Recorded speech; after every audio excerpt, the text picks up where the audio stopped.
Yeah, there's a rhythm or a cadence to it, right? And there's races you don't want to miss no matter what. I think Belgian Waffle Ride California being one of them. Just it's the true beginning of the year, in my opinion. Yeah.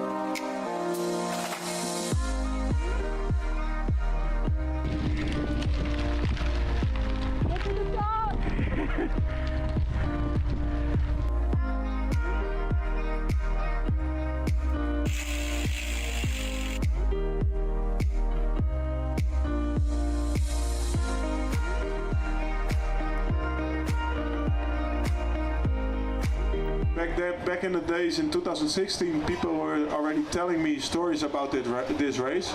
It was even before I knew about something like Unbound, or back then it was Dirty Kansas, because I was racing grasshoppers in Northern California. It's a little bit a question mark, but I think I'm in a good shape, and it can be, but top 3 is also satisfying. I was trying to think of a witty way to say this the other day, but I think anybody whose nickname ends in a Y, you gotta watch out for. Finsty, Lancy, Howie. Keep going. Yeah, probably Pete. You're not putting up much fight.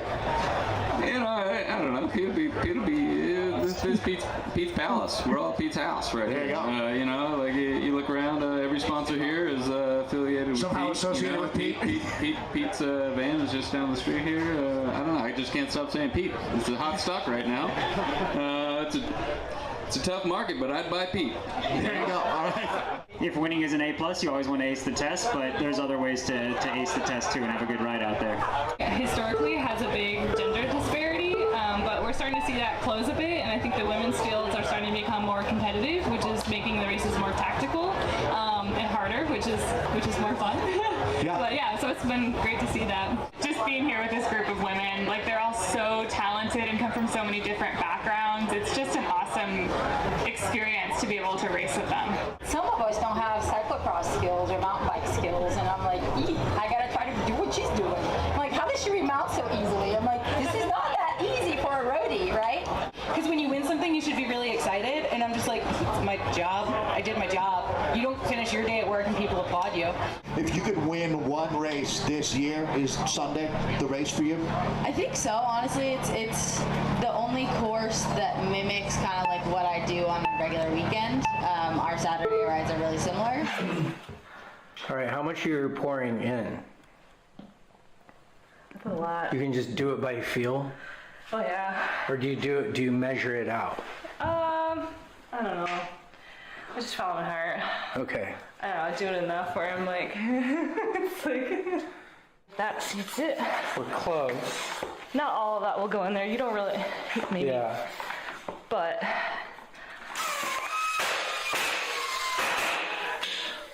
That's. Sorry. So then. That woke up some neighbors. Sorry. That's awesome. No, it's good. Oh, that didn't wake up your kids. Oh, they're big sleepers. And then you gotta shake it up. Like a bartender. Making my own mixed drinks.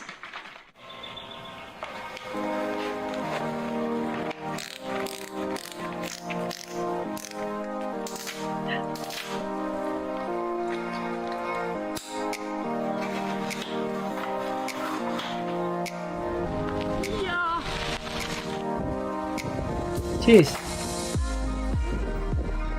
The ground bike's kind of fun.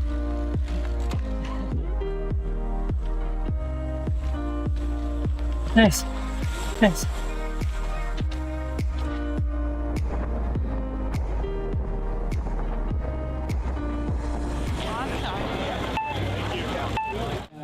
Yeah, you want to roll in? All right, guys. Good luck. Thank you. Right on. Alexi, dude. You in cyclocross Defending champ. Okay. How are you feeling? Nervous, excited. You still get nervous at bike races? Oh, it was weird. Rob and I were just talking about it. We've raced for as long as I can remember, and like the first race of the year, everyone has nerves. Right. What's up, buddy? Excited to see how it plays out, and I think a new course is going to bring on a very worthy winner. So I also feel like I'm carrying half the field's water on my back, but hydration's important. So you're just self-contained? Yeah, I don't have staff, so yeah, it's good. Like then you're just like sorted. First climb's gonna sting real good, but it'll wake you up. Yeah. Another man from the Netherlands, Rios, the 2022 World Champion. Good thing. It is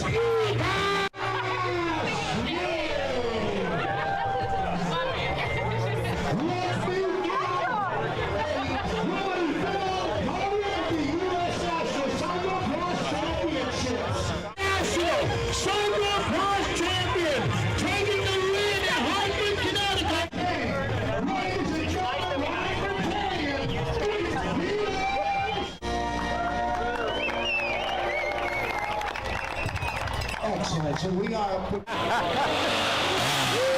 Yeah, let's do it.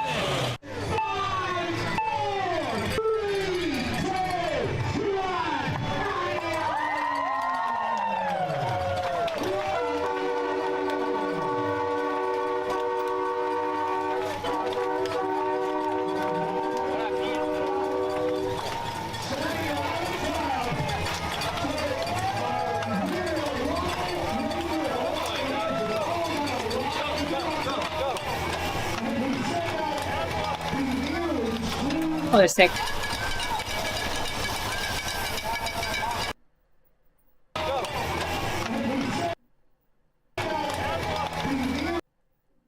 Oh no, there's the one other guy. That looks like him.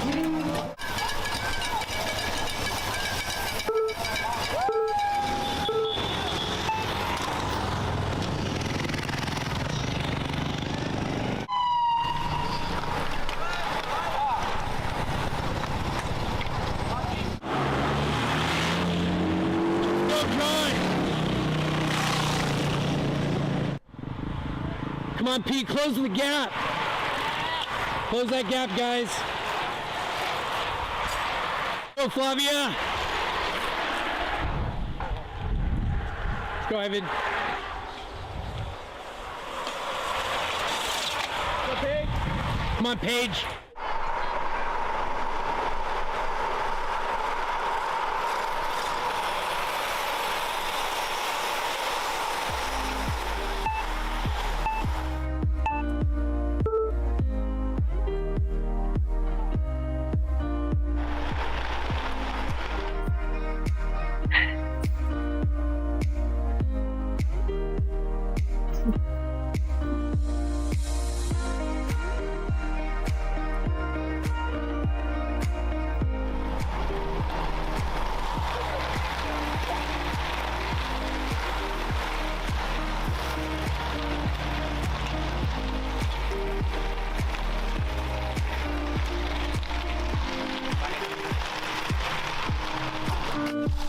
Oh yeah, Griffin.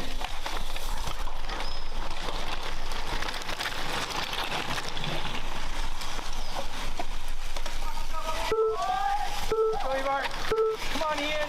He's right there. You're doing great. Chin.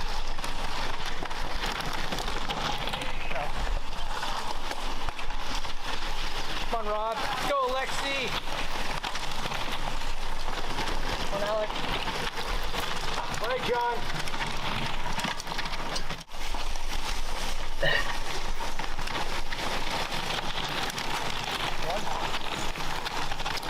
All right, Adam, let's move up. All right, good job here. First woman. Izzy's right behind you. Right up there. Come on, Izzy. Shift. You're in about 6th place women right now. Come on, Adam, you know this.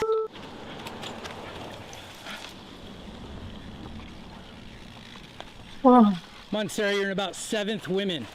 Awesome.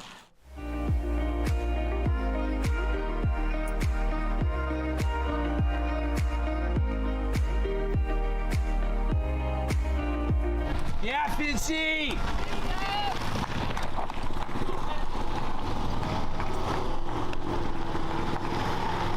on, Pete. Come on, Jasper. Come on, Griff. Come on, Ian. Come on, Adam. Let's go, House.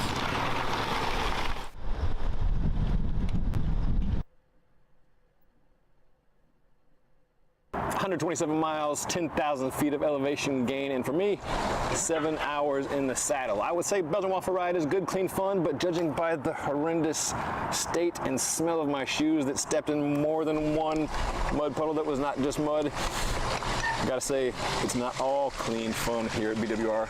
It's a mix of a whole lot of things, and that's the secret sauce that Michael Marks sprinkles into his on-road events. In this video, I want to talk about the experience I had, what I saw out there on the roads and unroads. I want to talk about the Canyon Grail that I tested with its crazy double-decker bar, Forge and Bond wheels, tires, other bits and bobs, what worked for me, what failed for me, and some of the things that I really enjoyed about the event, especially the whole mix of one big mob. You know, we all start together, women, men, pros, the Janes and Joes, old guys, young folks, all in together, and the community vibe at the start and the finish, and then all the volunteers out there, just a good, crazy party. I'm good, thank you very much. Well, hi. First, you know what I'm gonna say, take a second and hit that subscribe button and enable notifications so you don't miss any of my videos. That helps me out. Now sit back and enjoy the BWR California ride.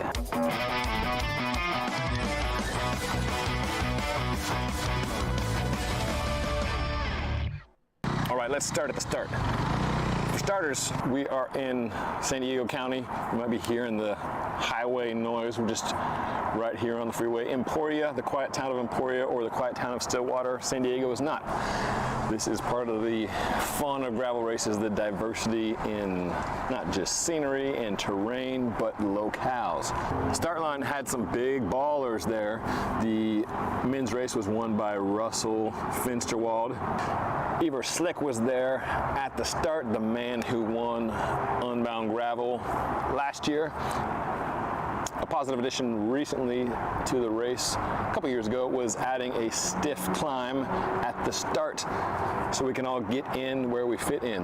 You know, one danger to so many of us all starting together is it's, you know, a mixed batch of skill sets in terms of handling and abilities. And that's not a problem until it is, like when you come into a technical section at high speed.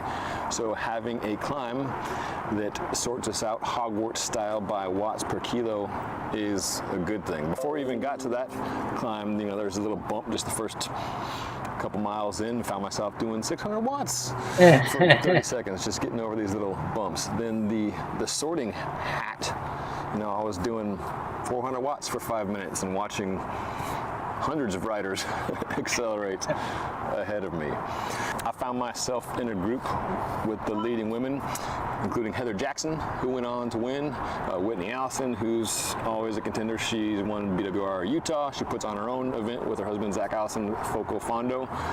Always honored to ride with the likes of these folks. Paige Onweller, who is just coming from 3 days of Redlands, the road stage race here in California. She did 3 days of Redlands as a warm-up of sorts. It was on a different level. She finished third on the day and was disappointed. Again, speaking to her ability and ambition. Mix of terrain, mix of riders. Heather Jackson's many years a high-level pro triathlete. Flavia Oliveira, who finished second, racer from back in the day, been to the Olympics. So it's fun to see how these different athletes come together and how they fare on the gravel. There are a few places where the course doubled back on itself. So early on, you could see huge groups going past. It was like being on Zwift on a Saturday in the winter, but with, you know, cars on the road and a little bit of gravel. The group I was in with the leading women was the third big group on the road. I was pretty happy with that position leading into the first bit of single track, and that single track proved to be another sorting hat of sorts, as my group was big when it went in and then came out in multiple groups. Oh yeah. Change of location, trying to get out of the wind and away from that freeway noise. So the bike, Canyon Grail CFSL8, $3,200, which, as far as gravel bikes go these days, is a great deal. It's crazy how much gravel bikes can cost. It comes with the GRX mechanical 2x. The post is what I think gravel suspension should be. The handlebar is a fitter's nightmare. And if the bike happens to fit you, which as dumb luck would have it, it fits me pretty well, then this can be a very good bike at an exceptional price. If the bike does not fit you, you are SOL, which is a funny situation to be in for a bike that is consumer direct, because it raises the question, well, how do you know if it fits you or not? Usually the answer is you go to your local shop, you get on the thing and see if it fits, and if it doesn't, you get a different stem to make it longer or shorter, or you raise or lower said stem. Here, all you can do is lower it by 15 mil, which is a teeny amount.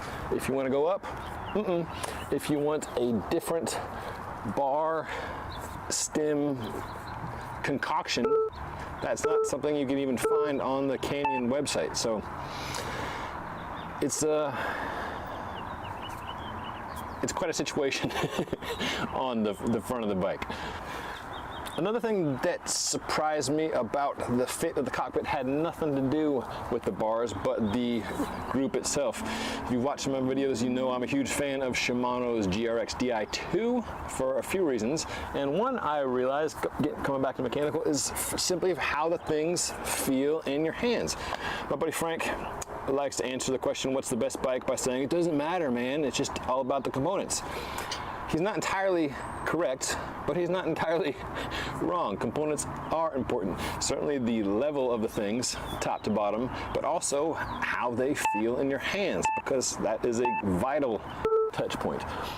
I took a few measurements at my house before I came out here, looking at how the circumference of these hoods compare to GRX Di2, and also to how they compare to the old SRAM Force and the new SRAM Force. I measured circumference, here and here. I've got to get my notes because my brain is bad. This guy goes from like 13 up here to 15 millimeters. Compare that to 12 at the skinniest point and 14 millimeters on GRX.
Oh yeah.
Oh.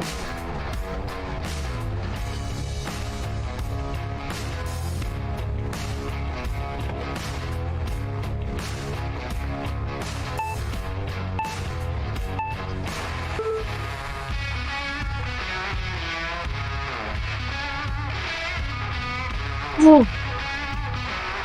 Huh.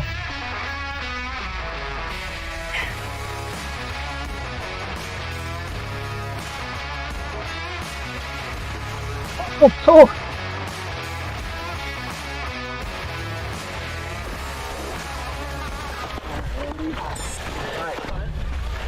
Sorry? Guys, you guys gonna start fist fighting? No, I just... I've never seen someone try to fucking take a wheel. Try to fucking take a wheel.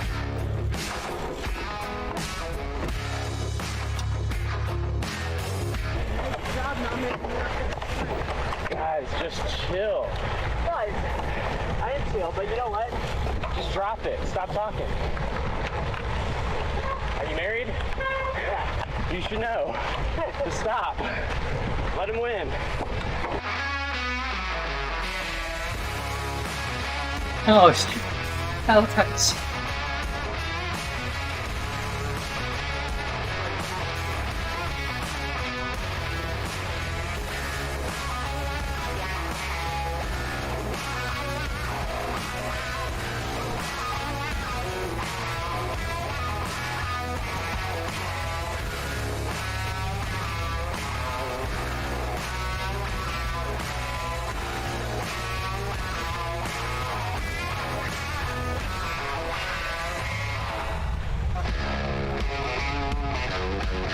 Isn't it so much more fun? No vulgarity. Get that?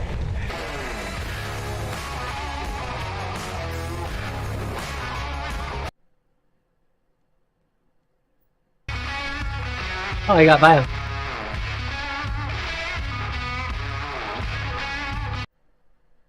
It's forever.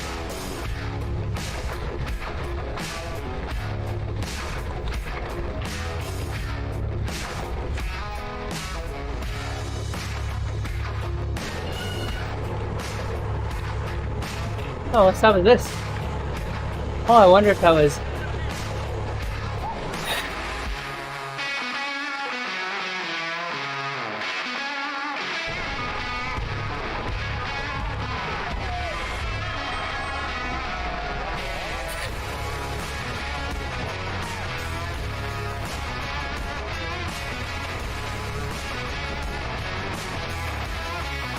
What's up, Owen? Wow. Alright, here's the 150 grams. nutrition strategy. Wow. Starting with the, what's blueberry agave 5 scoops of flow formulas, 150 grams. 150 Wow. grams, that's 300 grams of carbs. Starting Wow. with both of my bottles. I've got another 150. bag of lemon lime with caffeine, 5 scoops, 150 grams of carbs of flow formulas. See, man, people are That's gonna eating. go in this pocket. I've got 100 grams of carbs right here. Wow. 100 grams of carbs right here. Wow. Solid food, semi-solid food. Ready to go.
What's up, Matza?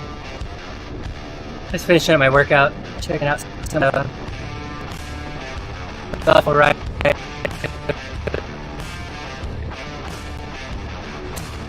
Mine's down here somewhere.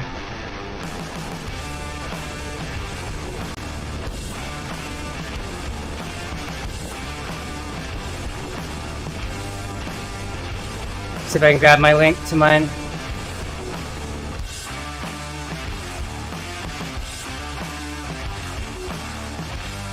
There it is.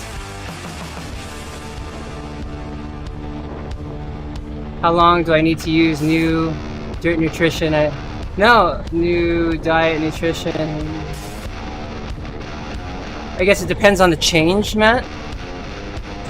Are you changing the diet to decrease weight? Are you changing the diet to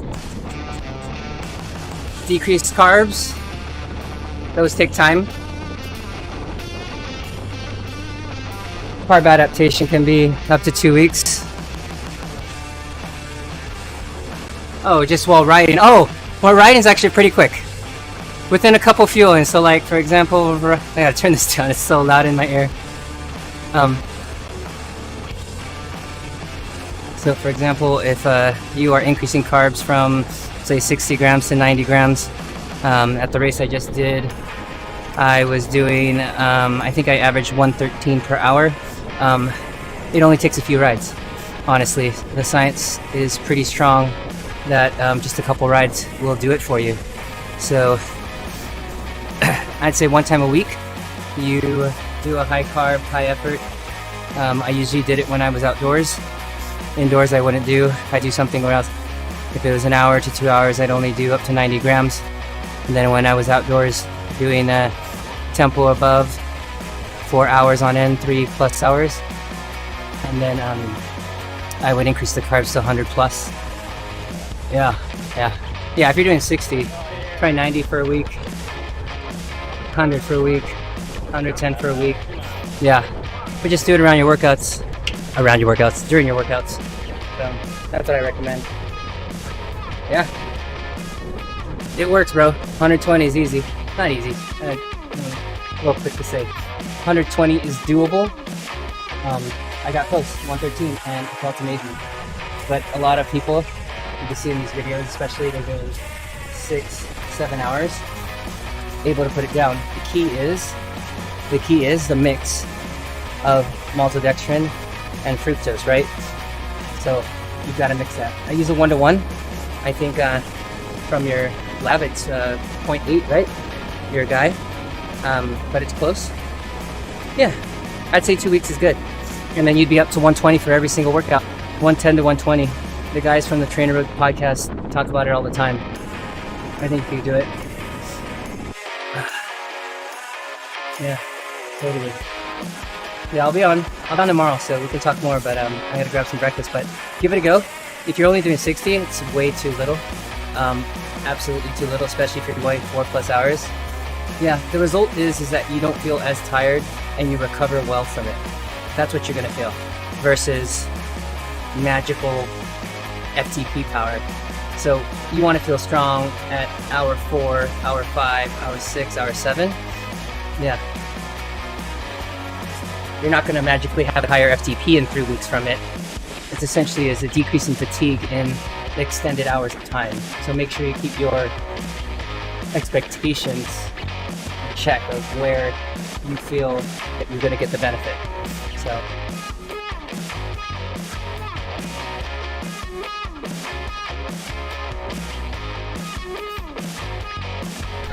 I'm gonna jump off. I will be here. Aww. Yeah, just a feeling. Yes, that's what you'll feel. Just a feeling.